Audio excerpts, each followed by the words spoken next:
ሰላም ውድ የዚህ ቻናል ቤተሰቦች እንደምን ቆያችሁልኝ? ዛሬም በሌላ ቪዲዮ ተመልሼ መጥቻለሁ።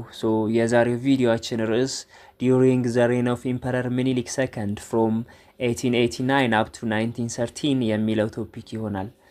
የዳግማዊ አጼ ምኒልክ ዘመነ መንግስት ከ1889 እስከ 1913 በዛን ጊዜ ወይ ደግሞ ዳግማዊ አጼ ምኒልክ ኢትዮጵያን ባስተዳደሩበት ጊዜ ኤክስተርናል ሪሌሽናቸው ወይ ደግሞ ከውጪ ከሌሎች ሀገሮች ጋር የነበራቸው ሪሌሽን ግንኙነት ምን ይመስል እንደነበር የምናይበት ቶፒክ ይሆናል ማለት ነው።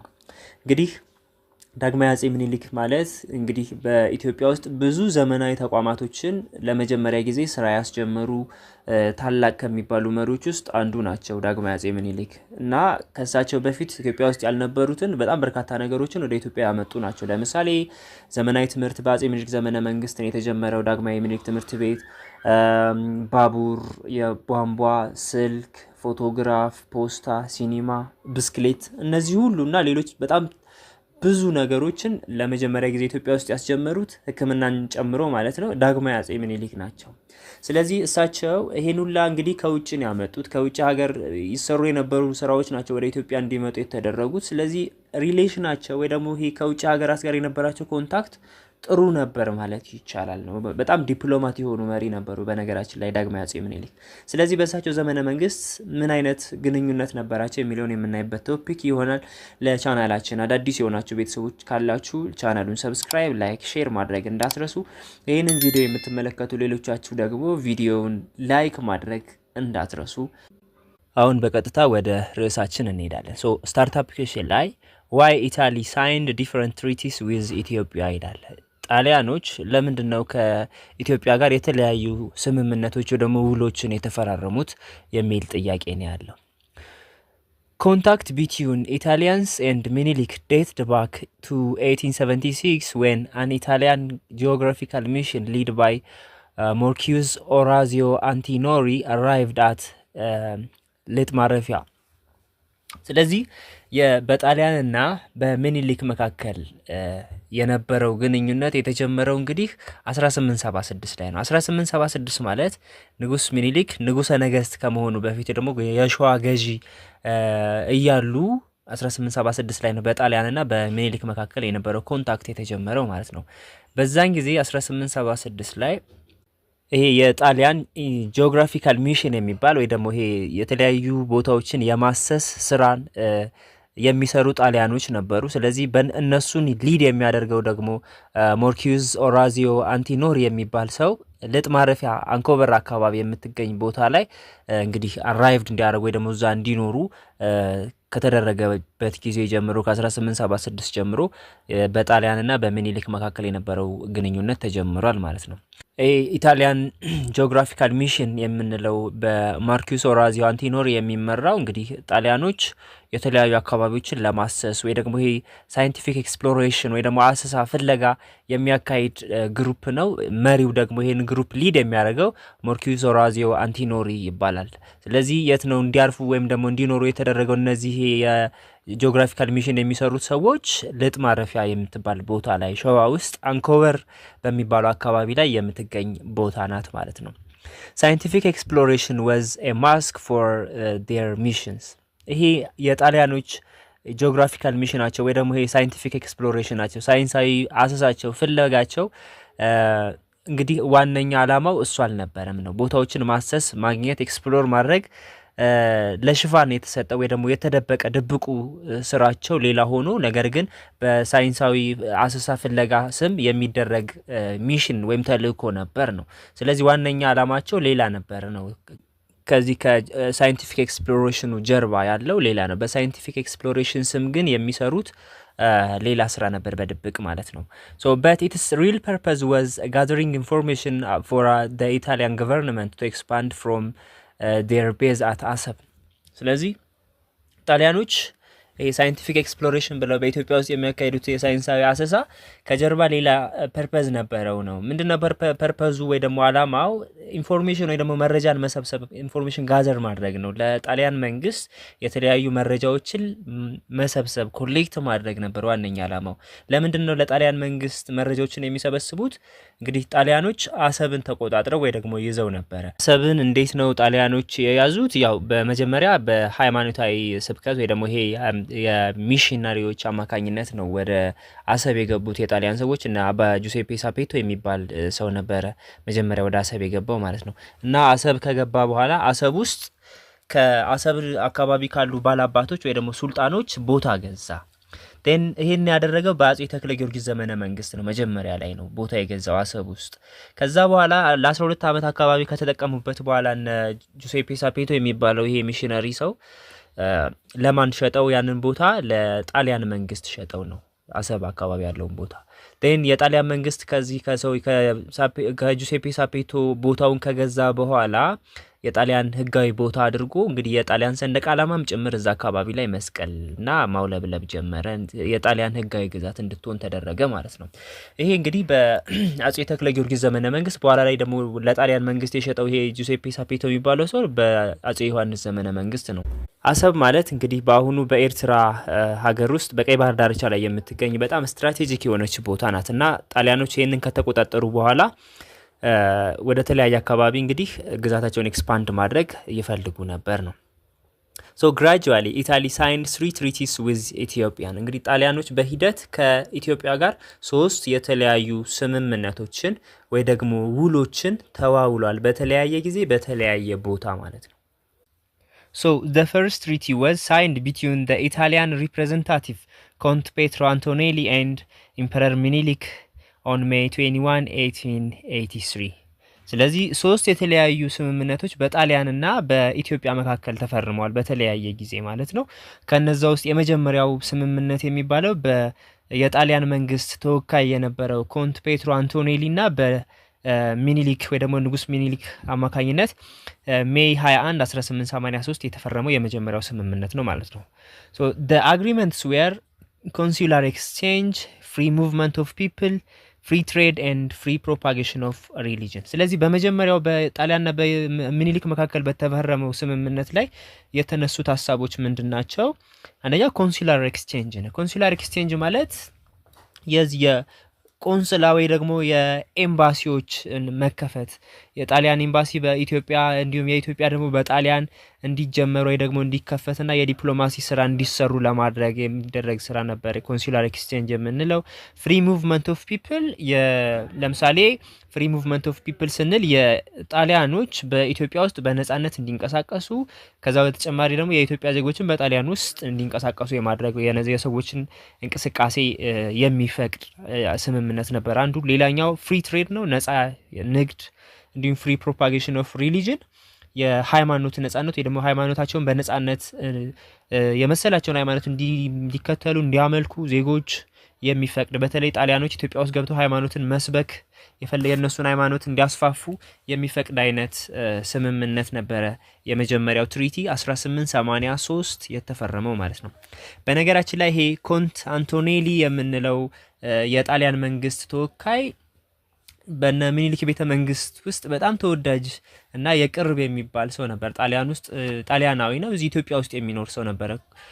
ኮንት ፔትሮ አንቶኔሊ የምንለው ኢትዮጵያዊት ሚስት አግብቶ ልጆች ሁሉ የወለደ ጣሊያናዊ ሰው ነው። በነገስታቶቹ በአፄ ሚኒሊክ በነ እቴጌ ጣይቱ ጭምር ተወዳጅ የነበረና ለቤተ መንግስቱ ቅርብ የሆነ ሰው ነው። በኋላ ላይ የውጫሌ ውል ሲፈረምም ከረዳቱ ሳሊምቢኒ ጋር በመሆን የውሉ እንዲፈረም ያደረገ ሰው ነው ኮንት ፔትሮ አንቶኔሊ የምንለው ማለት ነው። ስለዚህ የመጀመሪያው ስምምነት ወይም ፊርማ ሲፈረም በጣሊያንና በሚኒሊክና በጣሊያኖች መካከል ያስፈረመው የጣሊያን መንግስት ተወካይ ሆኖ ይሄው ኮንት ፔትሮ አንቶኔሊ ይባላል ማለት ነው። The second treaty came in October 1887, signed after the Italian defeat at the Battle of Dogali and among preparations for revenge ነው። ሁለተኛው ትሪቲ ወይ ደግሞ ስምምነት 1887 ላይ የተፈረመ ነው። 1887 እንግዲህ ጣሊያኖች ዶጋሊ the battle of ዶጋሊ ወይም ዶጋሊ ላይ በራስ አሉላ እንግዳ ወይ ደግሞ ራስ አሉላ አባነጋ በሚባለው ሰው እንግዲህ ጣሊያኖች እዛ ዶጋሊ ላይ ከተሸነፉ በኋላ እና የዛን ሽንፈት ወይ ደግሞ ለዛ ለደረሰባቸው ሽንፈት እንግዲህ ድጋሚ የበቀል እርምጃ ወይ ደግሞ ለመበቀል በሚዘጋጁበት ጊዜ የተደረገ ስምምነት ነው በጣሊያንና በኢትዮጵያ መካከል ማለት ነው። እንግዲህ the battle of ዶጋሊ ማለት ራስ አሉላ አባነጋ የመረብ መላሽ የሚባለው የዛ አካባቢ ገዢ ማለት ነው የጣሊያን 500 የሚሆኑ የጣሊያን ወታደሮችን ጭምር የገደለበት እና ኢትዮጵያ ያሸነፈችበት ወይም ራስ አሉላ ያሸነፈበት ጦርነት ነው። ጣሊያኖች በጣም ከፍተኛ ነው ኪሳራ ያጋጠማቸው ጦርነት ነው ዶጋሊ የምንለው ማለት ነው። ቀጣይ ራሱን ችሎ አንድ ባትል ሆኖ እናገኘዋለን እዛ ላይ በደንብ በስፋት እናየዋለን። እና እዛ ጦርነት ላይ ጣሊያኖች ከተሸነፉ በኋላ በዛ ጦርነት የደረሰባቸውን ሽንፈት ለመበቀል ወይም ደግሞ የበቀል እርምጃ ለመውሰድ ራሳቸውን ፕሪፔር በሚያደርጉበት ጊዜ የተፈረመ ስምምነት ወይ ደግሞ ትሪቲ ነው the second treaty የምንለው 1887 ላይ ማለት ነው። as a result Italy was achieving the neutrality of Menelik in their affairs with ዮሐንስ። እንግዲህ ዶጋሊ ማለት 1887 አካባቢ የራስ አሉላ ጦር ነው ጣሊያኖችን ያሸነፈው ብለናል። በዛን ዘመን ደግሞ ኢትዮጵያን የሚያስተዳድሩት የነበሩት ዳግማ ዮሐንስ አራተኛ የምንለው ንጉስ ነው። ስለዚህ በዛን ዘመን ላይ ጣሊያኖች እንግዲህ ይሄ የበቀል እርምጃ በኢትዮጵያ ላይ ለመበቀል ወይ ደግሞ ለመፈጸም ወይ ደግሞ እርምጃ ለመውሰድ ዝግጅት በሚያደርጉበት ጊዜ የተፈረመ ስምምነት ነው በጣሊያንና በአጼ ምኒልክ መካከል ማለት ነው። ይሄ ሁለተኛው ትሪቲ ነው። ሶ ይሄ ስምምነት ወይ ደግሞ ሰከንድ ትሪቲ የሚባለው ምንድነው? as a result Italy was achieving the neutrality of Menelik in their affair with ዮሐንስ ነው። ከዮሐንስ ጋር በሚኖራቸው ጣሊያኖች ከዮሐንስ አራተኛ ወይም ከንጉስ ዮሐንስ ጋር በሚኖራቸው ጉዳይ ውስጥ ምኒልክ ገለልተኛ እንዲሆን የሚያደርግ ስምምነት ነው። ይሄ ማለት ጣሊያኖች ከዮሐንስ ጋር በሚኖራቸው ጉዳይ ዳግማዊ አጼ ምኒልክ በእነሱ ጉዳይ ጣልቃ እንዳይገቡ የሚያደርግ ስምምነት ነበር ሁለተኛው ስምምነት። as a reward for his neutrality እንግዲህ ምኒልክ ገለልተኛ ሆኖ በእነሱ ጉዳይ ጣልቃ የማይገባ ከሆነ ሪዋርድ አለ ወይ ደግሞ ሽልማት ይኖረዋል። ምኒልክ was promised 5000 modern rifles። ስለዚህ ምኒልክ ኒውትራል ሆኖ የሚቆይ ከሆነ 5000 ዘመናዊ የጦር መሳሪያ ጣሊያኖች እንደሚሰጡት ፕሮሚስ አደረጉ ወይ ደግሞ ቃል ገቡ ነው። however ምኒልክ promised not to use the rifles against the Italians ነው። ይሄ የተሸለመው ወይ ደግሞ የሚሸለመውን ቃል የገቡለትን 5000 ዘመናዊ የጦር መሳሪያ ሲሸልሙት ወይም ደግሞ የሚሰጡት ግን ምኒልክ ወይ ደግሞ ዳግማዊ አጼ ምኒልክ ከጣሊያን ጋር ያ በሚኖረው ግጭት እንኳን ቢፈጠር ያንን የጦር መሳሪያ መጠቀም የማይችል መሆኑን እንግዲህ ፕሮሚስ አድርጎ ወይ ደግሞ ቃል ገብቶ ነው የ5000 የጦር መሳሪያ ይሰጣል የተባለው ነበር ማለት ነው። and Italy not to annex any Ethiopian territory። ጣሊያኖች ደግሞ ይሄን ስምምነት ሲፈርሙ ምንድነው ያደረጉት? ጣሊያንም የኢትዮጵያን ግዛት ወይ ደግሞ በምኒልክ የሚተዳደረው ወይ ደግሞ የኢትዮጵያ ድንበር የሚባለውን አልፎ ላለመግባት እንደዚሁ ምን አድርገው ነበር? መያዝ እንደማይችሉ ወይ ደግሞ እንደማይዙ ቃል ገብተው ነበር ነው። ስለዚህ ሁለተኛው ትሪቲ የአጼ ምኒልክን በተለይ ጣሊያኖች ከዮሐንስ ጋር በሚኖራቸው ጉዳይ ላይ ኒውትራል እንዲሆን የሚያደርግ ነው። ኒውትራል ሲሆን ደግሞ እነሱ 5000 ዘመናዊ የጦር መሳሪያ እንደሚሰጡት ያንን ዘመናዊ የጦር መሳሪያ ደግሞ ከጣሊያን ጋር በሚኖረው ግጭት ወይ ጦርነት ካለ እንኳን ጥቅም ላይ እንደማያውል ቃል ገብቶ ጣሊያንም የኢትዮጵያን ግዛት እንደማትነካ ቃል የገቡበት ወይም የተስማሙበት ትሪቲ ወይ ደግሞ ውል ወይም ስምምነት ነው 1887 ላይ የተፈረመው ሁለተኛው ትሪቲ ማለት ነው። The third treaty was the Treaty of Wuchale, which was signed on 2 May 1889 between Italy and Emperor Menelik II ነው። ሶስተኛው ውል ወይ ደግሞ ስምምነት የውጫሌ ውል ተብሎ የሚታወቀው ነው። እንግዲህ ይሄ የውጫሌ ውል ለምንድነው ውጫሌ የተባለው ካልን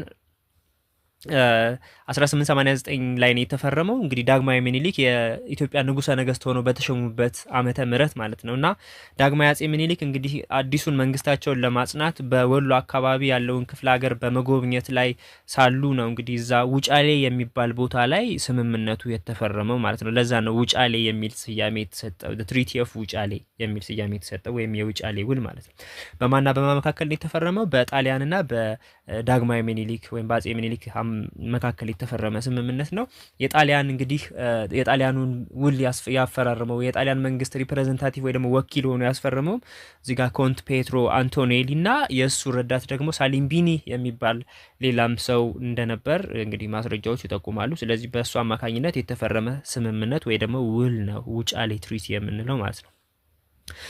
The controversial parts of the agreements were Article 3 and Article 17. እንግዲህ ይሄ ውል የውጫሌ ውል የምንለው 20 አርቲክል ወይ ደግሞ አንቀጾች ነበሩት። በ20 የተለያዩ አንቀጾች ላይ ነው ስምምነት ላይ ደርሰው ጣሊያንና የዳግማዊ አጼ ምኒልክ የተፈራረሙት ነው። ከነዚህ 20 አንቀጾች ውስጥ በጣም አወዛጋቢ ወይ ደግሞ ክርክር ያስነሱት በኋላ ለአድዋ ጦርነት መንስኤ የሆኑትም ሁለት አንቀጾች ናቸው። አንቀጽ 3 እና አንቀጽ 17። በዋናነት ግን የአድዋ ጦርነት እንዲነሳ ያደረገው አንቀጽ 17ኛው አንቀጽ ነው ወይ ደግሞ 17ኛው የውጫሌ ውል አንቀጽ ነው። ሶስተኛው አንቀጽ የግዛት ወሰንን የሚወስን ነበር። እሱ ያን ያህል ከ17ኛው አንቀጽ አንፃር ያን ያህል ለጦርነትም ወደ አድዋ ጦርነት የወሰዳቸውም አይደለም። በዋናነት የአድዋ ጦርነት እንዲደረግ ወይ ደግሞ ለኢትዮጵያና ጣሊያን ግጭት አድዋ ላይ እንዲዋጉ ያደረጋቸው 17ኛው የውጫሌ ውል አንቀጽ ነው ማለት ነው። The treaty was written and signed in both the Amharic and Italian language ነው። ይሄ እንግዲህ የውጫሌ ውል 20 አንቀጽ ያለው የውጫሌ ውል የተጻፈው ወይ ደግሞ የተፈራረሙት የውሉ የተጻፈበት በሁለት ቋንቋ የተጻፈ ነው። በአማርኛና በጣሊያንኛ ቋንቋ የተጻፈ ነው። ይሄ በአማርኛና በጣሊያንኛ የተጻፈው የውጫሌ ውል በተለይ 17ኛው አንቀጽ ግጭት ውስጥ ያስገባቻቸው ወይ ደግሞ በጣሊያንና በኢትዮጵያ መካከል የነበረው ሰላማዊ ሂደት ወደ ግጭት እንዲያመራ ያደረገው በሁለቱ ቋንቋዎች የተጻፈው ጽሁፍ የተለያየ ትርጉም ስላለው ነው። ለምሳሌ 17ኛው አንቀጽ በአማርኛውና በጣሊያንኛ የተጻፈው ትርጉሙ የተለያየ ነው። ጣሊያንኛው ላይ አስገዳጅነት ያለው ነው። ለምሳሌ በአማርኛ የተጻፈው ምንድነው የሚለው ስንል የኢትዮጵያ ንጉሰ ነገስት ከአውሮፓ ነገስታት ጋር ለሚፈልጉት ጉዳይ ሁሉ በኢጣሊያ መንግስት አጋዥነት መላላክ ይቻላቸዋል ይላል። ስለዚህ መጠቀም ከፈለጉ መጠቀም ይችላሉ ነው፣ እናግዛቸዋለን የሚል ሚኒንግ ያለው ነው በአማርኛው። በጣሊያንኛው የተጻፈው ደግሞ የኢትዮጵያ መንግስት ከውጭ ሀገር መንግስታት ጋር የሚያደርገውን ግንኙነት በኢጣሊያ መንግስት አማካኝነት ማድረግ ይገባዋል ይላል። እንግዲህ ይገባዋል የምትለው ቃል አስገዳጅነት ያላት ቃል ናት። ስለዚህ ከየትኛውም የአውሮፓ መንግስት ጋር የኢትዮጵያ መንግስት ወይም የምኒልክ መንግስት ግንኙነት ማድረግ ከፈለገ ወይም የውጭ ግንኙነት ለመመስረት ካሰበ በማን በኩል ብቻ ነው ማድረግ ያለበት? በጣሊያን መንግስት በኩል ብቻ ነው ያለው ይላል፣ ወይም ማድረግ ያለበት ይላል። የጣሊያንኛው ትርጉም ነው። ስለዚህ የጣሊያንኛው ትርጉም አስገዳጅነት ያለው ነው።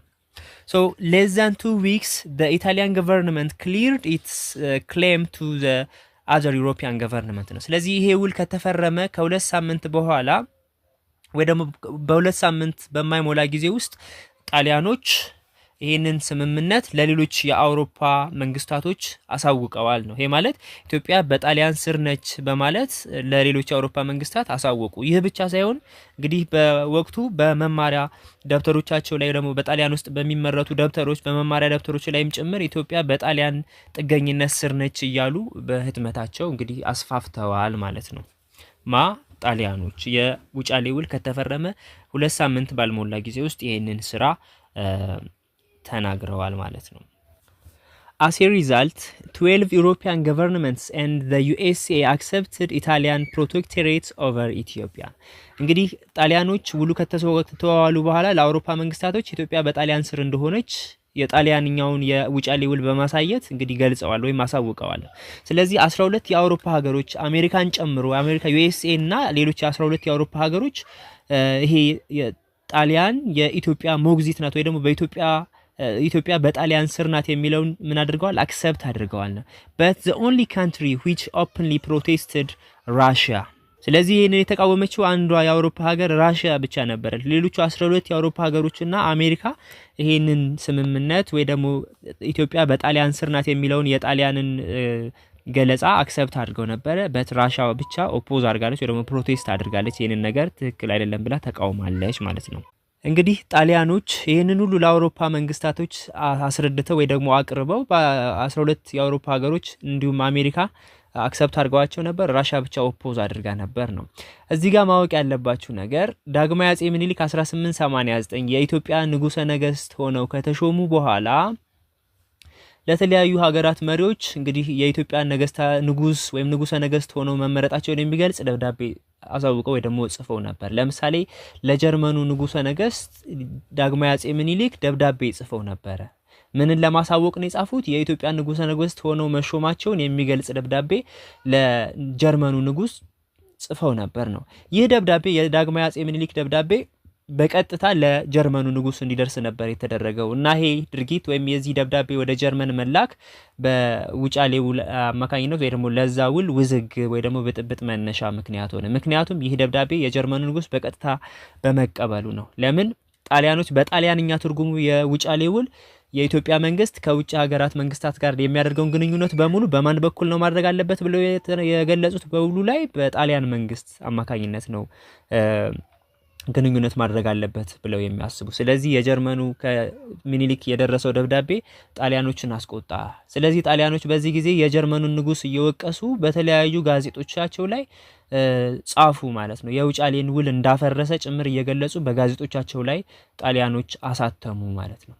በዚህ ጊዜ ወይም እነዚህ ጋዜጦች በወጡበት ጊዜ እንግዲህ የኢትዮጵያን የውጭ ጉዳይ ኃላፊ የነበሩት ልዑል ራስ መኮንን በጣሊያን ሀገር ጉብኝት ላይ ነበሩ በዚህ ጊዜ እና በዚህ ጉብኝት ላይ በወቅቱ ደግሞ ስዕል ለመማር ወደ ጣሊያን የሄደ ልጅ አፈወርቅ ገብረ ኢየሱስ የሚባል የኢትዮጵያዊ ነበር ጣሊያን ውስጥ እና ልዑል ራስ መኮንን ጣሊያንን ለመጎብኘት በሄዱበት ጊዜ ከዚህ ስዕል ሊማር ከሄደው ልጅ አፈወርቅ ገብረ ኢየሱስ ከሚባለው ጋር ተገናኙ እና በዛ ግንኙነታቸው ላይ በጋዜጣው ላይ እንግዲህ ጋዜጦችን አንብቦ ስለነበር በዛ ጋዜጣ ላይ ስላነበበው ነገር ለልዑል ራስ መኮንን ነገራቸው ማለት ነው። እናም ከዛ ከጣሊያን ጉብኝታቸው ሲመለሱ በቀጥታ ያንን ሁነቱን ወይ ደግሞ ምንን እየተወራ እንደሆነ ለዳግማዊ አጼ ምኒልክ ልዑል ራስ መኮንን ለዳግማዊ አጼ ምኒልክ ነገሯቸው ነው።